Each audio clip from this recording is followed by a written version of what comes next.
My name is Patrice Petro. I'm the director of the Carsey-Wolf Center, and it is, as always, my great pleasure to welcome you here to the beautiful Pollock Theater and the kickoff of our conference.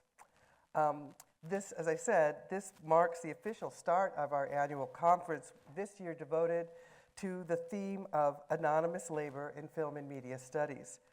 I would like to thank Amy Villarejo for co-organizing this conference with me. Amy's in the audience. In some ways, this is a joint UCSB, UCLA endeavor, but it's so much more than that. As many of our presenters who've come from all kinds of places, and for the first time in a couple of years, we have a fabulous weekend of weather for you. A couple years ago, we were dying to be back together. We had a wonderful conference called Theory Now. There was so much energy, but it rained the whole time. And last year when we were doing Mediating Deep Time, it was a little iffy, but by Saturday night, people were trying to get flights out early because they were going to get stuck. And Sunday, people were stranded everywhere across the country. So that's not going to happen this time. So you have much time to, for those of you who are guests here, there's going to be free time too for you to enjoy just relaxing, taking a walk, and more. But that's not for now, that's for later. Tonight, we're thrilled to screen a series of films that were curated explicitly for this conference by Maggie Hennefeld and Michelle Baroody. And I just want to say, I asked Maggie, knowing of her, all the work she's done, Nasty Women and all kinds of series that she's worked on, and I thought she would just give us an excerpt of something she had already done, but no, this is Maggie Hennefeld. Tonight's program was curated especially for us tonight in relationship to this conference. As you'll see from your program, the screening includes 5 very different visions of anonymity and labor from the silent era to the 1970s. I am really grateful to Maggie and Michelle for curating this event, as they themselves remarked, and I quote, "The stakes of archiving anonymous labor in film history have never felt more urgent. Whether uncredited, invisible, overly palpable, or violently displaced, the specters of anonymous labor energize today's uprisings for liberation, pleasure, and social change," end quote. I will now turn the podium over to Maggie and Michelle, who are going to provide a roadmap for you, as you will see, and for what you're going to see in here in the next 50 minutes of screening.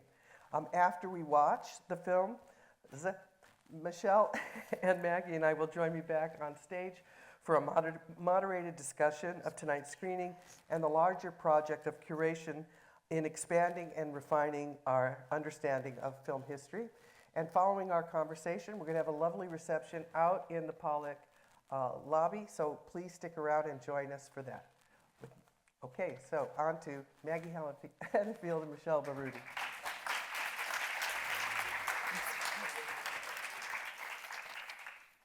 Hello, everyone. Thank you so much for being here tonight, and thank you, Patrice, for that very warm, generous introduction, and for inviting us to curate the opening night screening of the Anonymous Labor Conference.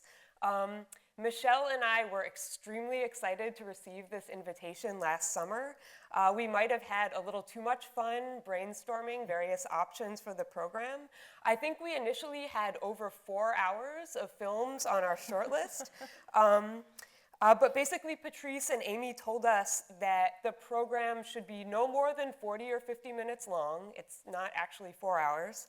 That it should in some way engage with the larger themes of the conference, right, on anonymous labor. But other than that, we could do absolutely whatever we wanted, and that we should try to put together the best program we can, which is exactly what we tried to do. So we very much hope you'll enjoy the screening, and we're both looking forward to the conversation with Patrice afterwards. So under no circumstances should you leave this theater after the end of the last film. Stick around. Just a bit of context for what you're about to watch. So as you'll see, we approach the larger provocation of anonymous labor in the archive quite expansively to include films that both directly thematize the image of exploited labor, and also films whose missing production credits and provenance raise questions about all of the unseen and invisible labor in the film archive. So our program consists of 5 short films made from 1907 to 1977 in Germany, Iraq, Palestine, Italy, Egypt, the US, and Japan. Some of these films are complete, others survive only in fragments, and we ended up working with 4 different film archives to bring the whole program together. So I'm going to say a few words about the first 3 films, and then I will pass the baton to my dear friend and partner in crime, Michelle Baroody. So as per our program subtitle, From Farce to Liberation, we wanted to warm up for the uprising to come by opening with a comedy. So the first film, Wenn dir, I'm not going to be able to pronounce this in German, but I'll embarrass myself by trying. Wenn dir Film Kleberin gebummelt hat, right? Obviously that translates to when the film editor dawdled, was made in Germany in 1925 by O.F. Maurer. And it's what's known as a culture film. It's a highly self-reflexive film that offers a kind of behind-the-scenes look at the everyday activities in a film editing room.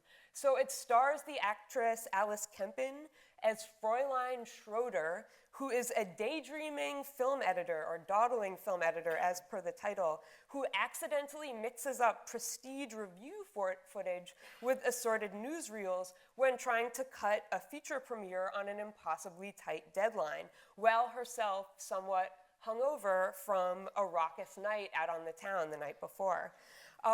So film editing, or often referred to as cutting at the time, was typically viewed as women's work throughout the silent era, and frequently compared to other feminized crafts such as sewing, weaving, stenography, typewriting. And it was widely denigrated as such. So editing or cutting was not really seen as a form of creative intervention into the shaping of the film's meaning, but as a highly regimented task in service of a male director's overarching vision.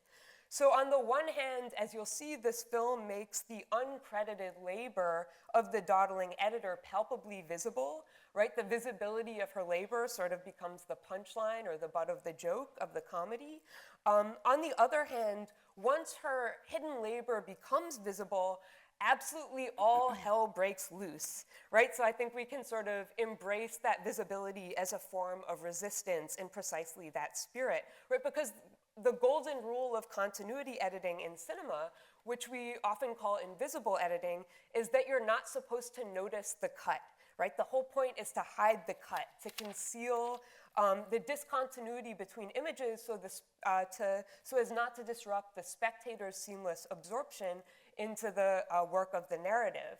And speaking of cutting, my pivot to the second and third films, the next 2 silent film fragments, the next 2 snippets we'll watch are both silent film fragments, both of which their authorial credits are largely unknown. So the second film in the program, The Kitchen Maid's Dream, will really go by in a flash. You'll see these incomplete fragments, which will actually be played out of order. They come from a lost film made by the Vitagraph Company in Brooklyn in 1907. And we actually don't know the director of the film or the names of any of the performers. All we know about The Kitchen Maid's Dream is that it was a trick comedy about an exploited domestic worker who fantasizes that she can dismember her own limbs to finish her housework for her on time. Well, I don't know, presumably the rest of her torso relaxes. So like The Kitchen Maid's disembodied limbs, the film itself survives only in pieces. which were recently digitized by the Library of Congress. They come from the Library of Congress's paper print fragments collection. So actually the fragments we'll see only exist because US copyright law failed to cover motion pictures until 1912. So film producers had to submit illustrative sequences that were transferred from nitrate celluloid to positive light-sensitive paper. And the Library of Congress subsequently preserved these paper print fragments on safety film. And since The Kitchen Maid's Dream goes by so quickly, it will repeat again after the third film, Las Horas del Asistente, The Assistant's Hours, which is the third offering in our program. It similarly spotlights the image of exploited domestic labor, here performed by a young soldier who works as a servant in the home of an army officer. And I actually first saw this, this film this past October at an annual silent film festival that takes place in Pordenone, Italy, where it's screened in a program called Sine Nomine, or Without a Name, Sine Nomine. So archives were invited to submit unidentified short films and fragments from their collections, and then festival goers would try to identify them during the screening. So it became kind of a game, audience members would try to shout out the title of the film during the screening if they recognized it, or at least to sleuth out further context about their production credits afterwards. So I'm happy to report that we now know the film company, location, lead performers, and approximate year when Las Horas was made, but I'm not going to tell you just yet, because I don't want to spoil your own fun in case anyone in the audience is able to recognize the film during the screening. And one last thing I'll say about this third fragment, the archive copy came from the Filmoteca de Catalunya, but it had no sound or music. So we commissioned a beautiful musical score from the incredible ensemble Sonas Lux Cinema, which is a feminist musical duo based in Puebla, Mexico. So the music you'll be hearing was composed and performed by Lorena Ruiz Trejo and Maria Fernanda Garcia Solar. They play the percussion and the piano respectively, but they also bring in the xylophone, the glockenspiel, something called the thunder tube, as well as a number of different instruments. So I think you'll really enjoy that music. That is all I have on the farce and the fragments, and now Michelle will tell you all about liberation. That's a big, hefty order. Thanks, Maggie and Patrice. I am thrilled to be here with all of you in this beautiful theater, excited to share some of the work that Maggie and I do in the Twin Cities, in Santa Barbara, and to kick off what will be, I imagine, a really engaging and rich conference. As Maggie suggested, I'm going to speak a little bit about the pieces of our program today that reclaim and imagine depictions of resistance and liberation, and highlight the often erased and interconnected labor of anti-colonial filmmaking and archiving. These are the last two films in the segment. They're called The Field and Cowboy, which are both films that were made in solidarity with the Palestine Film Unit in the 1970s. And both were also recently rediscovered in Tokyo in 2016 as part of a collection that now goes by the name the Tokyo Reels.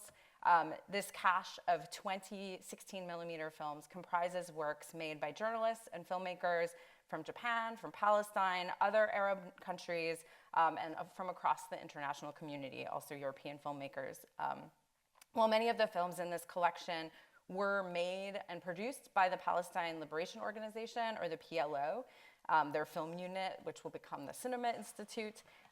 The films that you actually will see today were funded and made by non-Palestinian Arab filmmakers, and they illustrate the networks of solidarity in both producing and archiving films about liberation. So the first of the two films that you'll see is called The Field, and it was made in 1977 and produced by the Iraqi Cinema and Theater Institute and directed by Sabih al-Zuhairi. As you'll notice, the film presents labor as a metaphor for political solidarity with the Palestinian struggle for freedom. This film portrays a fictional story of farmers tilling their land as if it's a training exercise for resisting settler colonial forces, using choreography and music to represent solidarity with Palestinians through a connection to both land and work. And I would suggest it also represents international collaboration as a necessary mode of resistance in both cinematic and revolutionary projects. The last film in the segment today, Cowboy, was made by Egyptian film critic Sami El-Salmouni in 1973. And as you'll notice, the film links Hollywood cinema to settler colonialism through collage and montage, both to critique empire, but also to use these film clips and still images to reveal cinema's liberatory potential. The film reframes images from American Westerns, many that you will recognize, to visualize transnational solidarity as an appropriate and necessary response to ongoing forms of imperialism and colonialism, while also deconstructing and exposing the colonial apparatus at work in cinematic conventions and exhibition. So these two internationally produced films illuminate the interconnected work of restoring, compiling, and circulating fragments that might otherwise be lost in time. And it's worth noting that both films were produced as self-consciously collective political projects. And in this mode, they challenge the individualizing tendencies we ascribe to art making and envision resistance to colonial modes of production and preservation.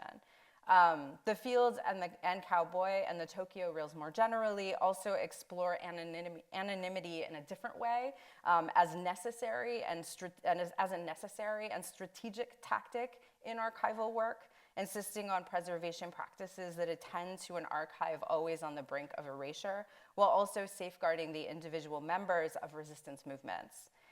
These last two films open up the question of anonymity and the archive as a method of survival, as well as providing space to imagine what collective liberation struggle might look like. So whether through comedy, choreography, or collage, each of the films in this program, Maggie and I conceived, encourage us to see our struggles for recognition, dignity, and justice as intertwined. And I really look forward to our conversation after this screening and the rest of the weekend. Enjoy this cinematic foray into the various interpretations of anonymous labor in the archive. Thanks.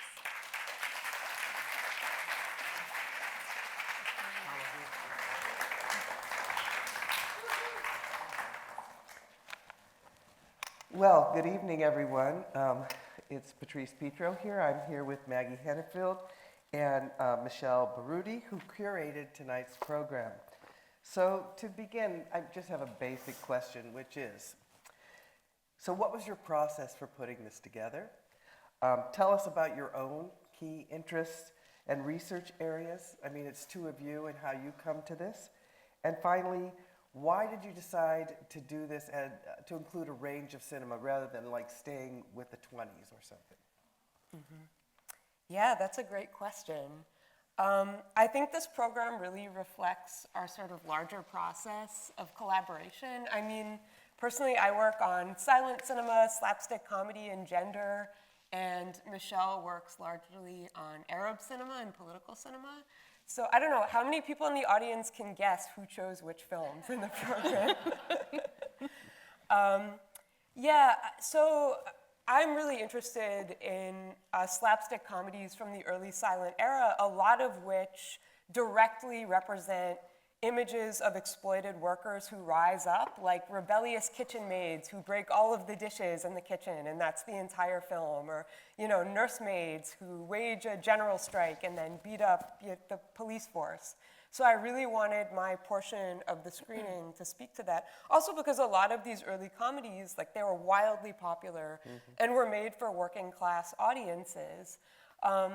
So that's kind of what I was thinking with the first three fragments. And then I think, yeah, so we had this big Google Doc where we were sort of brainstorming, but it was important to us to have like images and themes that recur throughout the program.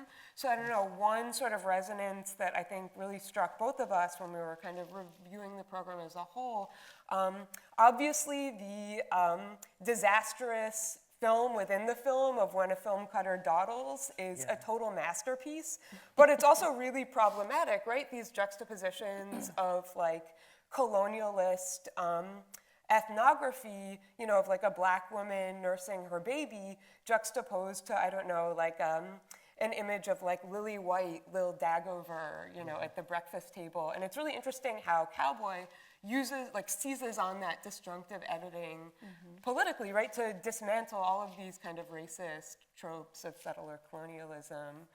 So that recurrence was really crucial. But also it was like, I don't know, kind of playing a game of exquisite corpse. I mean, I think that the heterogeneity, or just the kind of wild disjuncture across the 5 films was maybe part of the point. So we're just kind of taking a leap of faith and hoping that, I don't know, some of that broadness would be generative or at least evocative. Yeah, and I would add to what Maggie was saying, you know, when we program together, a lot of times we program a festival together. We do Il Cinema Ritrovato on tour, a smaller version of the big festival in Bologna every year. And our 2 interests come together in different segments. So it was really actually quite interesting, the process of working on one segment that reflected both of our research interests and our programming, that we do collaboratively, but often in, you know, alongside one another, not necessarily together.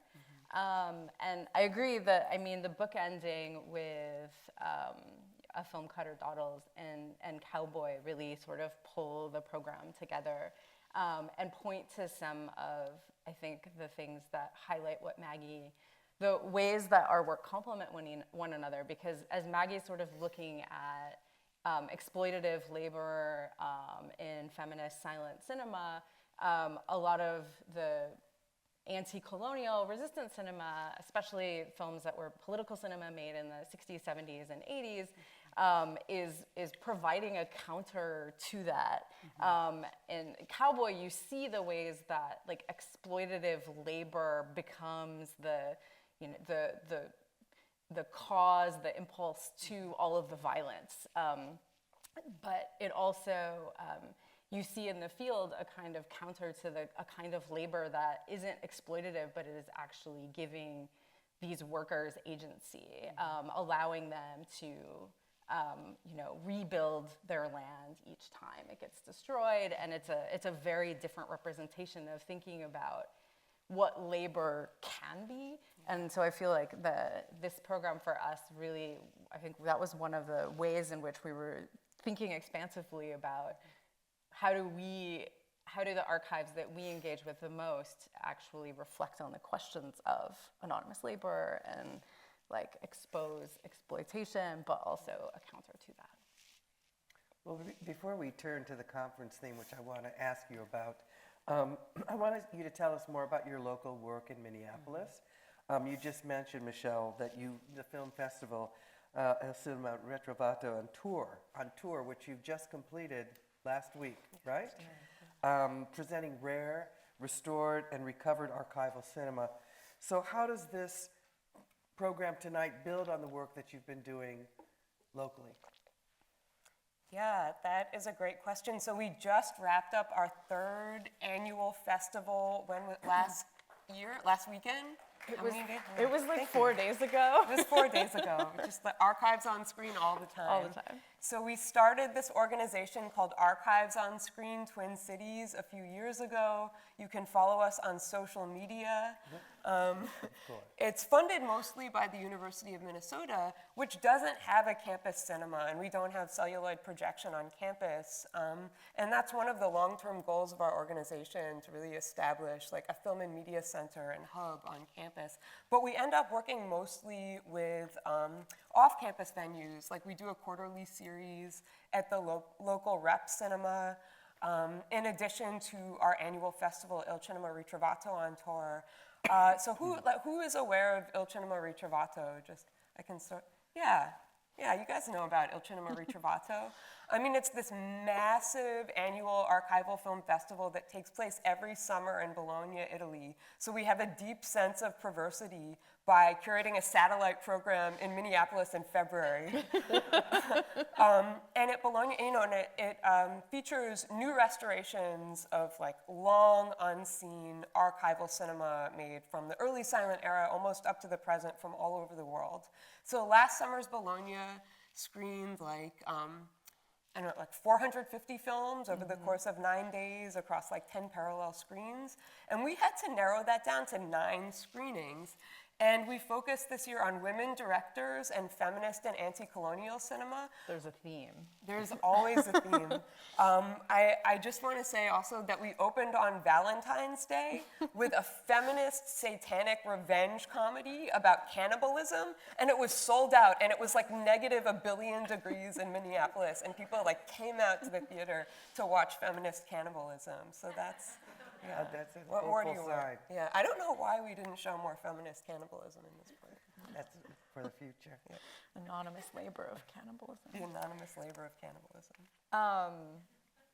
Yeah, in addition to that, we also, I think you mentioned we do this quarterly series, and we are always, those are like the 2 big things that we do, but we also are always programming. And we have a book talk coming up, and whenever things sort of come on our radar, we do them together.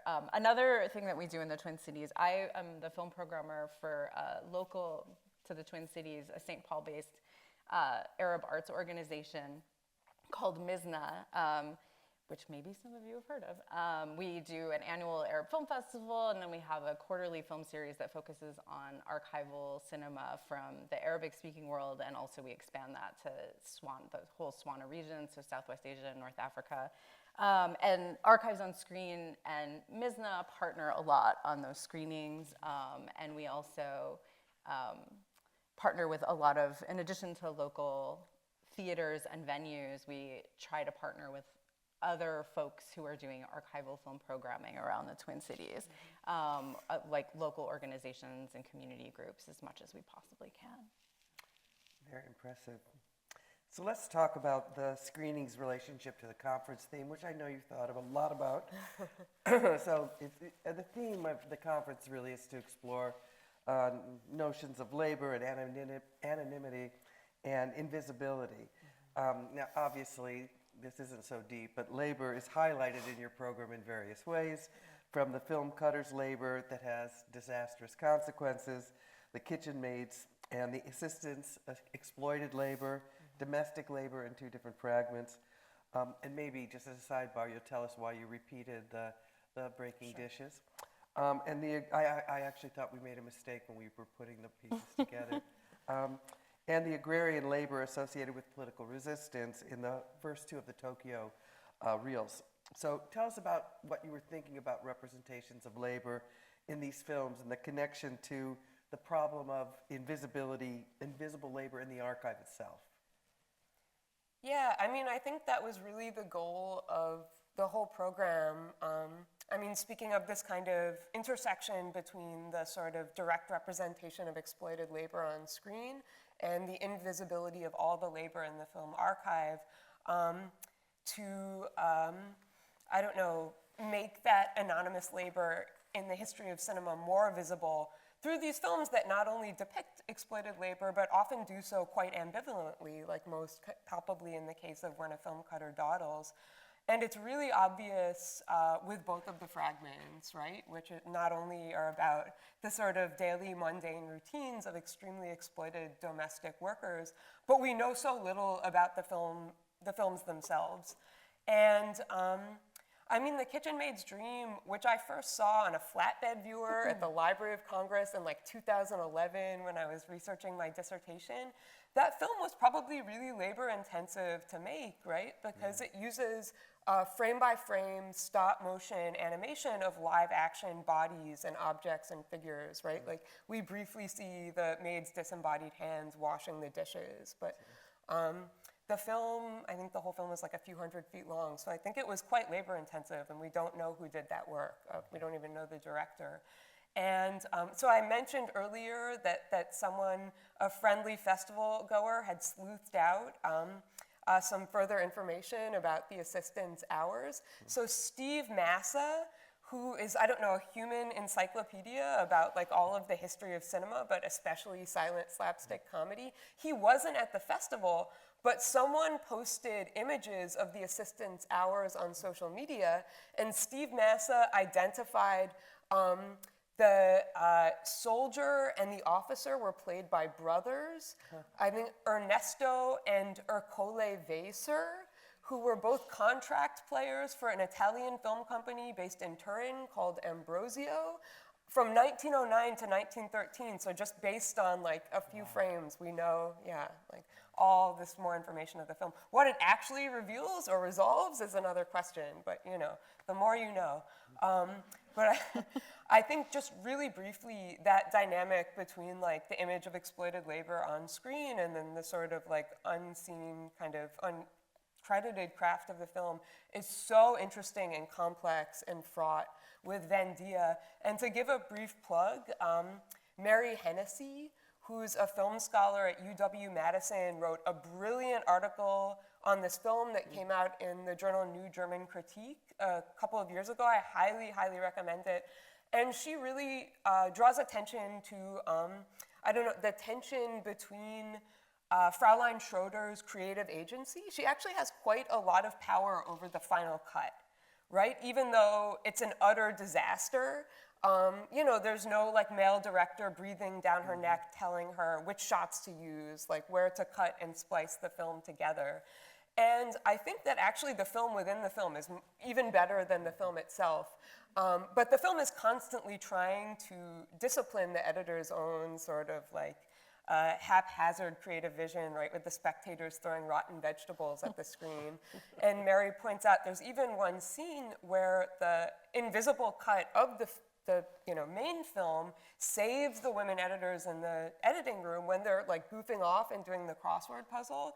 And we cut to the boss opening the door. And by the time we cut back to the room, they're like pretending to actually be doing their job. So it's, you know, there's a lot going on. There's more to unpack, but maybe talk about it. Yeah. I think to add to that, I would, you know, one of the things that I think is really interesting about a film like The Fields, that, you know, as especially sort of seeing all the films again in order and like thinking about them, I think that film both, as I said before, you know, really like counters this sort of narrative of exploitative labor, but it also exposes something that I think is really important, specifically about the Palestinian film archive, one that has been plundered and destroyed multiple times, and is kind of in this constant state of having to sort of deal with whatever remains. That the film itself kind of like reproduces that kind of invisible archival labor, the work of actually having to sort of find, you know, rebuild from what gets destroyed. And so each time, you know, the tanks sort of come through and rip up the land that has just been sown, you see this, like a similar kind of process it actually really mimics what will happen to the films that will, you know, be lost and not seen. And what it means to have to sort of reconstruct memory and archives from like this constant state of destruction. But I also, something that I think is really interesting about that image in particular too, in this particular political moment, I think films from the distance that we have from films, these political films that came out in the 70s that show a kind of resistance that we just like don't really have a sense for in the mainstream. And not that these films were mainstream or popular in the way that the films, that the silent films were, but just that there's something about, and there's, you know, a lot of film programmers who also program political Arab cinema that I know are always really thinking about what, you know, how do we think about revolution, and like how do we actually draw that from the archive, like to produce labor in this moment, like that we need a kind of collective solidarity that we don't exactly have language for in the same way that in public spaces. So part of thinking about putting these films on screen and exhibiting them allows us to really think about, draw from the archive a form of labor that doesn't really exist in our present in the way that, we might want it to. So tell us a little bit about the score that you commissioned for the assistance hours from the two musicians based in Mexico City, or in Mexico? In Puebla. Oh, Puebla, okay. Mexico, yeah. Can you tell us about the process of collaborating with them on the composition for the unidentified film, which you told me was first screened in Pordenone? Yeah. In last October in a program of unidentified fragments. So how did you, I thought the score was fabulous. Yeah. You know, well, sitting in the, and I just want to, we kept trying to find that glockenspiel. Yeah, did anyone know what the glockenspiel was? Maybe. Sounds like. Yeah. I meant to look it I up. got it, I or said, the thunder tube? I said, I think that's the glockenspiel, and Maggie said, no, that's a xylophone. Could have been a glockenspiel. Could have been, who knows? Yeah, so I actually gave Lorena and Marifer very little feedback.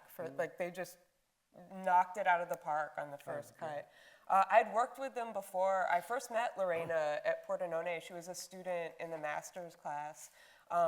Their ensemble is called the Sonus Lux Cinema Ensemble, and it's mainly the two of them, but they work with different musicians.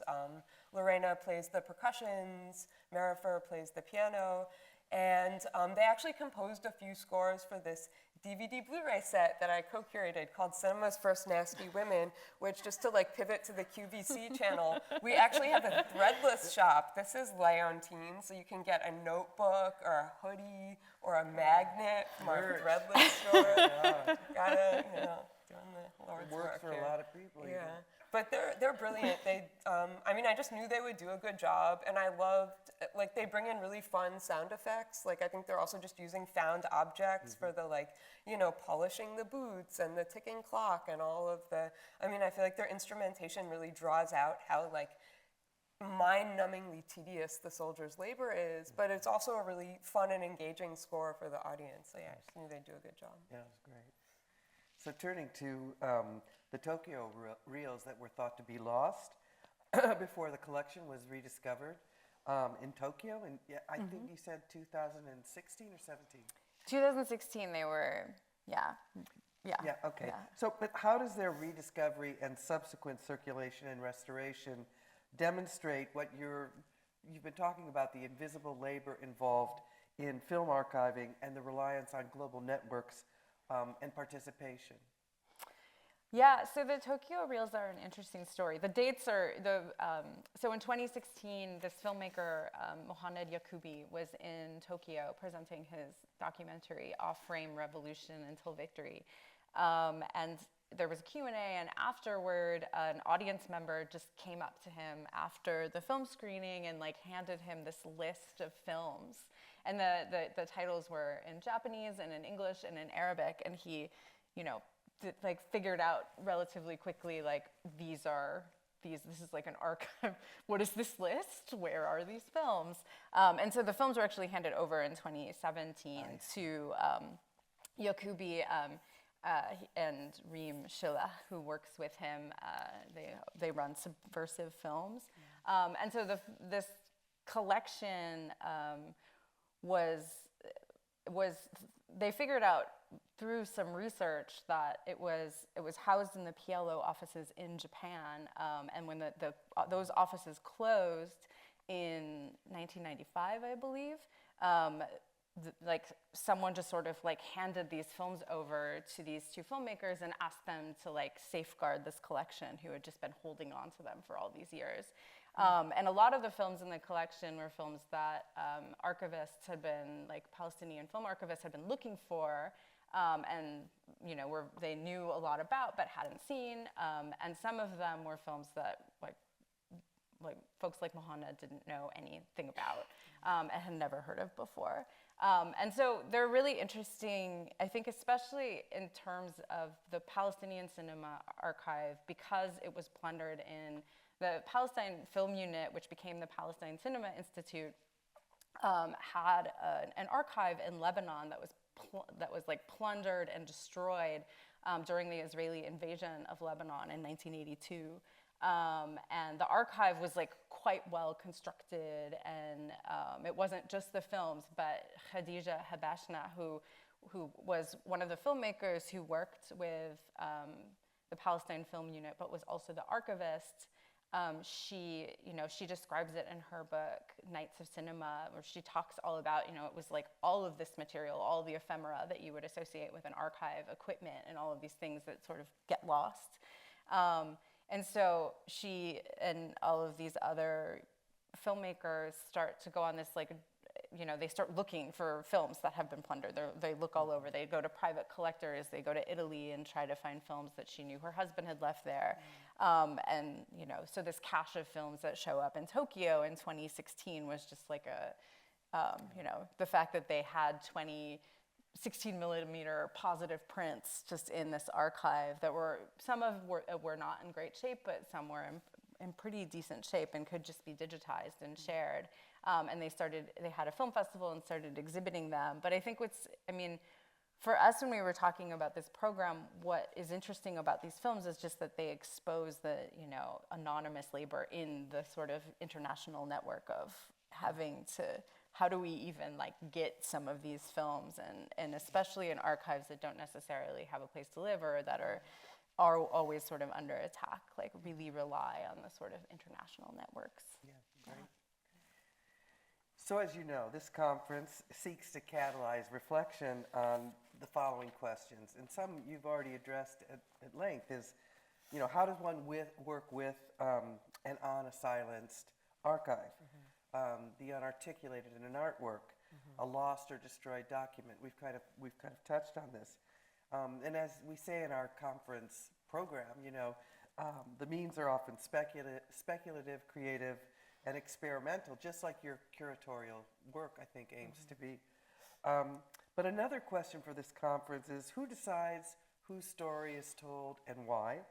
And how important is it for you to affirm or give voice to anonymity? In other words, would you reflect a little bit on questions of anonymity? As I said, and Amy and Wood and I will have more to say tomorrow morning at the conference, but when we were thinking about this anonymous labor event, of course we were interested in, silence, lost voices and documents and so on. But we also wanted to talk about the importance of anonymity and the kind of call to anonymity rather than simply a question of visibility. Yeah. So I just wonder if you had any final thoughts on that.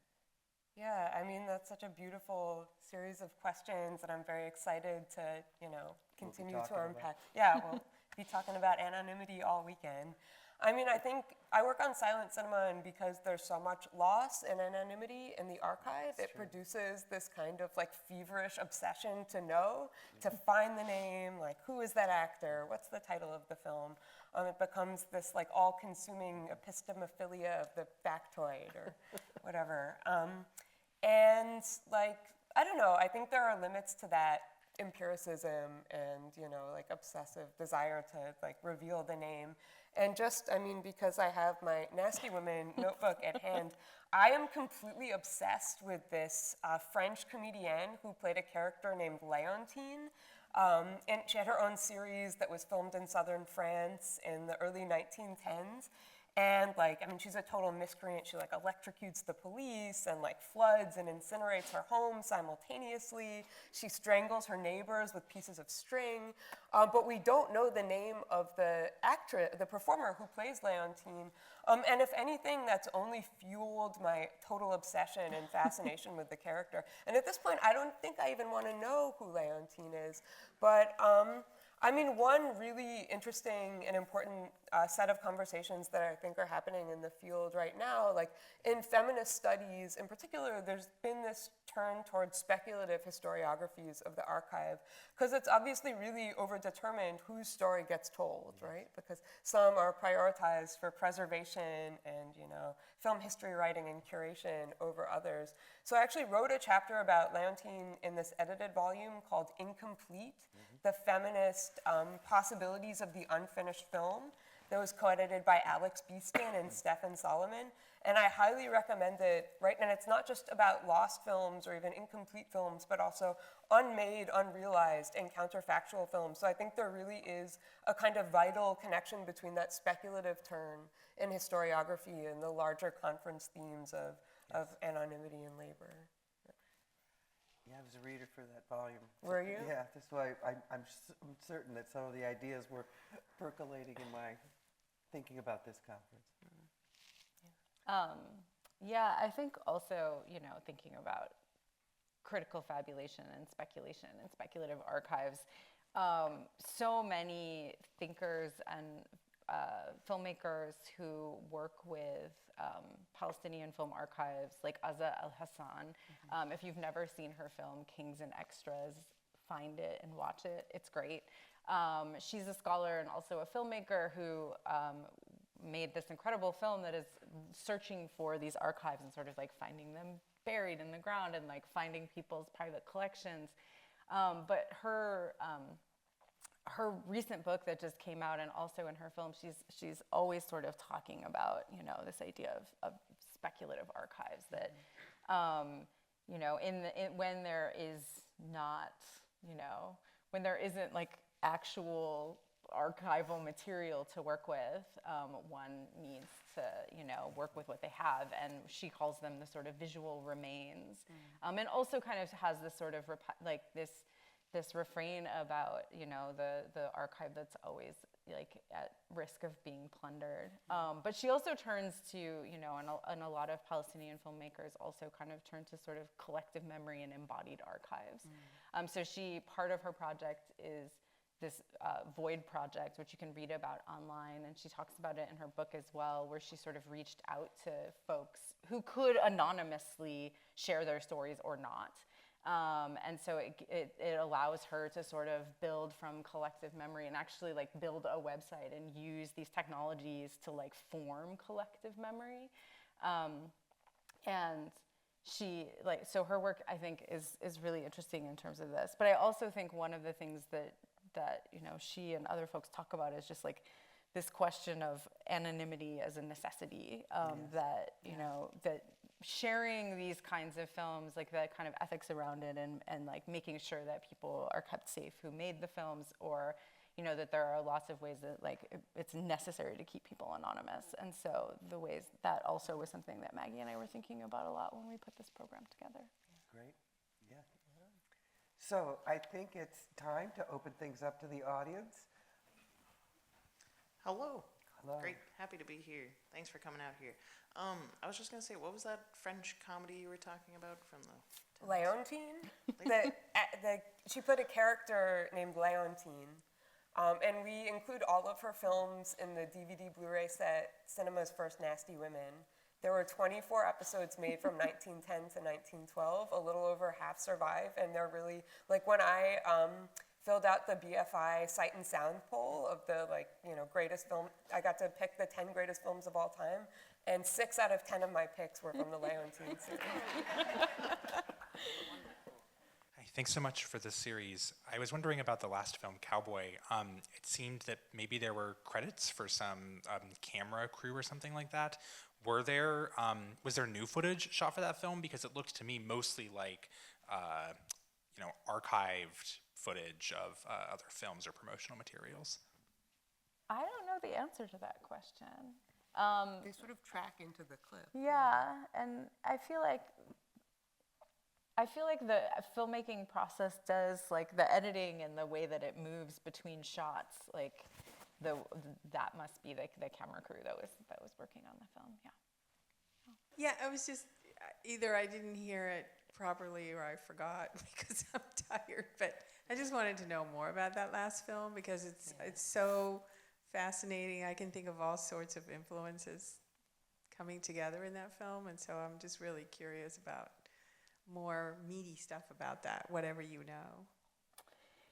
There isn't a ton of information about the film. The filmmaker was an Egyptian film critic, so he was very steeped in cinema, and so, which you can see, right? He clearly, you can tell that whoever put that together knew the history of cinema and was also really well versed in sort of thinking about about editing. The editing is actually is quite impressive, and also why I love the bookend of those two films of really thinking about the cut that calls attention to itself, and it's definitely not invisible. But those are the only things I really know about him. The films that were recovered, the information about them existed sort of like in kind of fragments. Some of them were written on cans and some of them were not. This is a film that folks knew a little bit about, but it wasn't as well known as some of the others. Hi, I guess one question I have for you is, in doing archival work, are like names and titles sufficient in considering something to not be anonymous labor, or at what point would you consider something to be not anonymous? Yeah, that's a great question. I mean, certainly knowing the title of the film and like, you know, basic credits for who worked on the production, who are the performers who are featured in the film is a start. But yeah, there's so much. I mean, I feel like you can never know enough about a film, and especially with silent cinema, right? 80 to 90% of all silent films ever made are now lost, and oftentimes, like, not even paper print fragments survive. So a lot of the films, like the comedies that I research and write about, like, you know, maybe a very sketchy production credits, some archival metadata, if the film was preserved. But often I'm going on these very misleading synopses in film magazines and like trade press reviews, where like there have been times when I did finally go to an archive to watch early silent film comedy that wasn't digitized, and had a completely different image in my mind based on the trade press review summary than what was actually included in the film itself. So I don't know if that answers your question. No amount of knowledge is ever enough to, right, satisfy our hunger for, you know, resolving the anonymity of the archive. But I think that, like, once you know a little bit, like, say, finding out a little bit of information about this performer who played the character Leontine, even though we don't know her name, we found her in other films that were shot in southern France beyond her series around the same time. So once you like start sleuthing it out, you kind of know where to look and what questions to ask next, and can kind of piece together a larger picture. I think with the archives that I work with, a lot of times, you know, there was like a crew of people who were often, you know, working all working together and working on a lot of the same productions, and so those names you know. But then there are people who just show up once, who, you know, made one film, and you know their name and you know the title, but you don't necessarily know very much about that person. And because of these sort of networks of solidarity that were like, you know, popping up all over, sometimes those filmmakers just worked on that one film, or were just in that one film, and that, or like an actor was just in that one film, and you know, most of them are not professional actors, and so you don't really know anything about, you know their name, but like Leontine, you don't know much about them. We know Leontine. Leontine. Sorry. Well, thank you everyone for coming tonight, and please join me in thanking Maggie Hennefeld and Michelle Baroody for this wonderful program.